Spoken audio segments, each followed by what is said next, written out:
even by Chelsea's standards, it's been quite an extraordinary few weeks. It's not that long ago that people were talking about Chelsea potentially being in the title conversation after they thrashed Barcelona in the Champions League and with 10 men managed to hold Arsenal to a 1-1 draw. And very quickly, the situation has got to such a point where the club have felt it necessary to part company with Enzo Maresca. It really came to a head when in December, he started to have to rotate a little bit more. And this is a club policy at Chelsea where the rotation policy has been implemented from above, and they were fully supportive of Maresca carrying this out. He wanted more autonomy, more say over team selection. It was felt more power, and maybe to circumvent some of the medical decisions. The club weren't willing to give him that, and from then on, it just felt like a split was inevitable. There are certain clubs where the model is very much built towards, I'd say, empowering a manager. Chelsea have gone in completely the opposite direction to the manager-led model, and a manager ultimately needs to fit into that. Managers, by their very nature, they want power. Someone like Maresca may have looked at certain rivals and thought, well,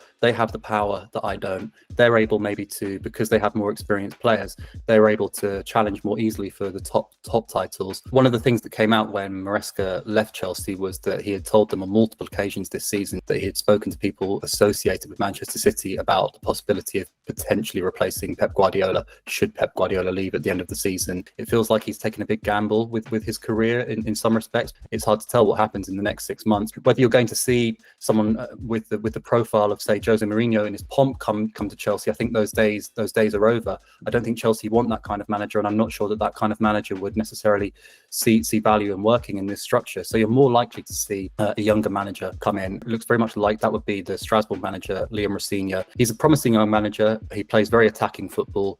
He's got very bright ideas. The problem for him is perhaps going to be that he's very inexperienced, and he won't have ever worked with demands like this where the fans will be expecting wins every single week. But I think that he will be supported by Chelsea because they rate him very highly, and he has a pre-existing relationship with some of the sporting directors there.